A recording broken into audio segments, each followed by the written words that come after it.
Hi. Okay. In this video, I want to talk about a very common argument people use when addressing the question of why did God create so much evil on planet Earth? Why does God allow so much evil to run amok?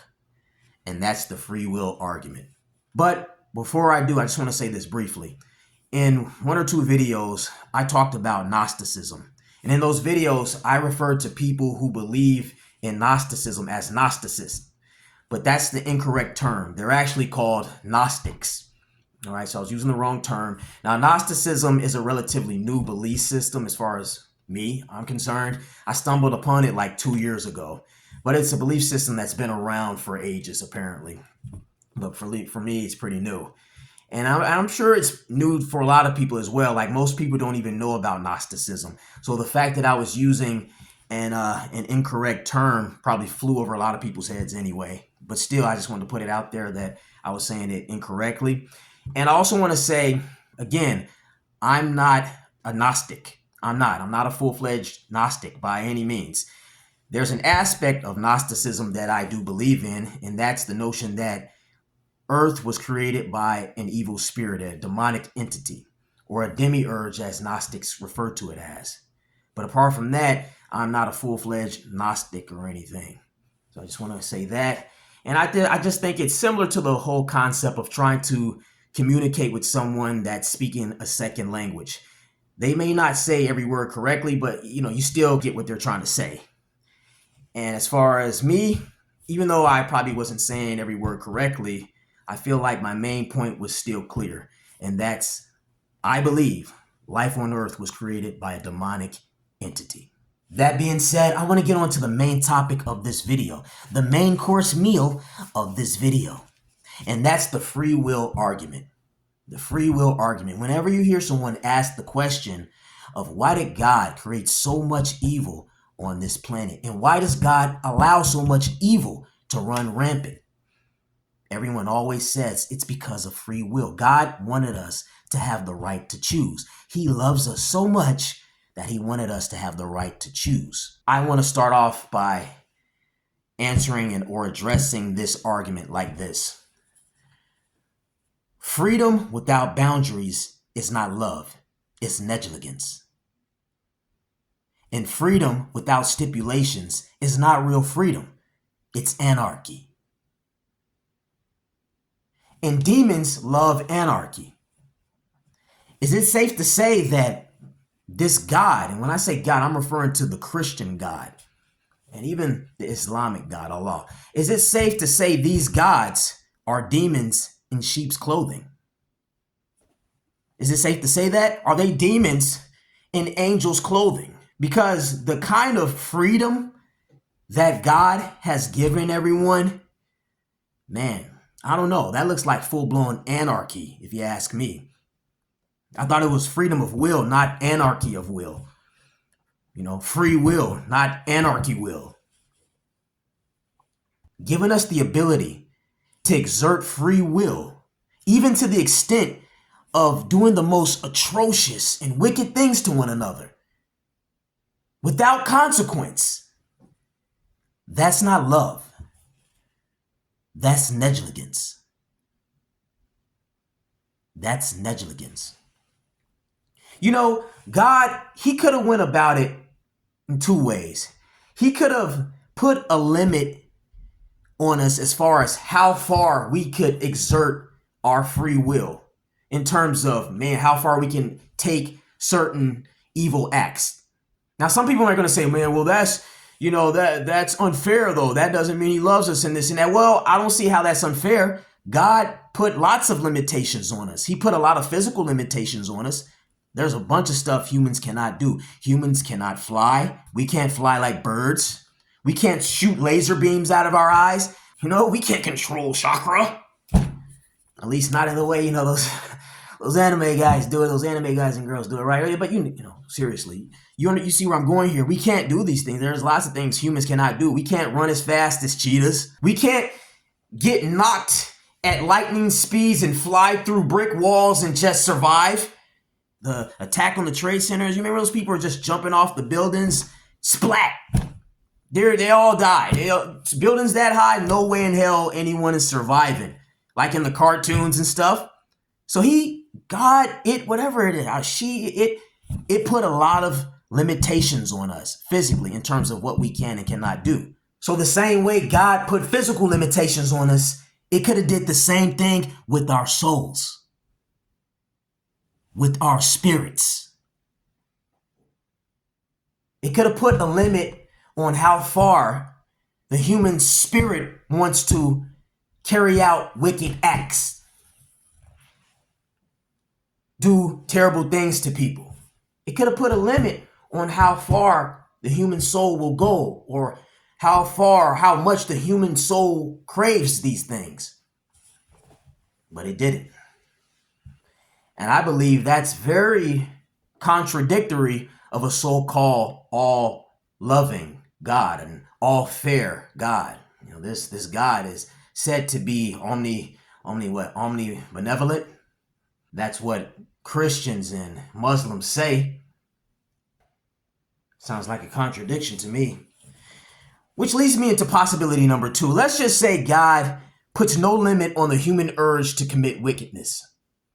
And in many ways, this so-called God did give us this limitless urge. Or in my case, this demon, because I believe a demon created life on earth and all humans. But nonetheless, let's just say this biblical God gave us this ability, gave us this attribute, I should say. If God is going to give us this attribute, why didn't it at least put punishments or incentives in place to encourage us not to act on this urge? See, it brings me back to the first possibility of limitations. There are a lot of people out here who are so obsessed with the so-called right to do evil shit. Well, if God wanted to give us the so-called right to do evil shit, or the choice or not, he could have still put a limit as far as how far we could take it. I almost consider it like soft sins. He could have given us the ability, or it could have given us the ability to commit soft sins. Like, do bad things, but not so bad to where they're going to cause an immense amount of damage onto others, an immense amount of trauma, irreversible damage and trauma. The type of shit people can do to other people, it's ridiculous. There's like no boundary. And like I said, it's irreversible. I don't feel like a truly benevolent God would give us the ability to do things so terrible to other people to where these things have an irreversible effect. Now, to bring us back to possibility number 2, if God really wanted to give us the ability to commit wickedness to the point where we're traumatizing people irreversibly, fine. But at minimum, put in some sort of like incentives or punishments. I'm talking real time punishment, because I know what people are going to say, and I addressed this in another video. They're going to use the heaven hell argument. Well, people are not going to get away with it. They're going to be punished in heaven hell. Again, incentive. It hasn't put any incentives in place for anyone to even believe in a heaven or a hell. Like when I say, okay, here's the thing. If God doesn't want to show anybody that hell exists, fine. But give us like a little preview of what you're capable of. Like make something levitate, do something supernatural. That way a person look at that and be like, oh my God. I mean, yeah, I've never seen heaven or hell, but man, I've never seen that supernatural shit right there. So if this being can do that, this entity, this higher power can do that, then man, I'm a little bit more willing to believe in the possibility of a heaven or a hell, something like that. You got to give us a little bit of something. Even if you're not going to show us the real thing, give us a little preview of what you're capable of. This God, this so-called God, ain't gave us nothing. Hasn't given us a sample, nothing. No laser beams through the eyes, no telekinesis, no walking. Hey guys, when's the last time anyone has ever seen anyone walk on water? Come on, give us something that the human eye has never seen before. Just at least one time, be like, oh my God, something concrete, real time, or maybe real time punishment. A lightning rod, I don't know, shooting through somebody's chest and making them levitate through the sky, something. Everybody like, oh my God, maybe something can punish me. Listen, I'm not saying every bad thing we do, because there are so many people out here who are obsessed with having the right to do bad shit. But I want to commit evil. I need it. It's like, it's weird, man, I tell you. But still, nonetheless, to these people, or for these people who want to commit bad things or want to do bad shit, you can still give them a bit of room for error. I'm not saying every bad thing a person does should be met with fire and brimstone. I'm not saying that. But maybe give us a 3 strikes rule. Like if they do something pretty bad, and depending on where, how severe the bad thing is, like if they cause severe trauma to somebody, then yeah, maybe they should be punished a little harsher than the next person. But if it's something that didn't really cause too much trauma or too much damage to somebody or not, then maybe give them a 1 strike punishment, real time punishment right there. No waiting, nothing, because a lot of people are just getting away with shit. Yeah, maybe they can be punished by man if they get caught, like, they get thrown in jail or something. But that's man punishing them. That's not God punishing them. And obviously, if God isn't going to do anything to punish the wicked people, man has to create some sort of structures, constructs to punish crazy people, bad people, whatnot. So my point is, God isn't doing it. Man is doing it. There is no documented evidence of God doing anything like this. So if you're going to give us the ability to do all of this evil shit, and you want us to believe that you're omnibenevolent and there's a heaven and hell, you got to give us a little taste of what you're capable of. You designed people. God designed humans. He knows how they are. He knows that if the humans don't see any sort of like examples of what could happen, they're just not going to do it. That's how a lot of humans are. That's how they're going to exercise their free will. They say God is our Father.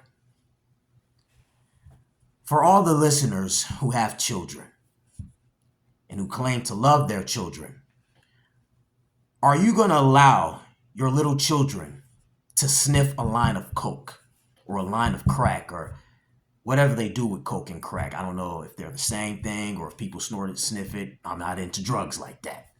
But you get my point. Are you going to allow them to do drugs like that? Little kids.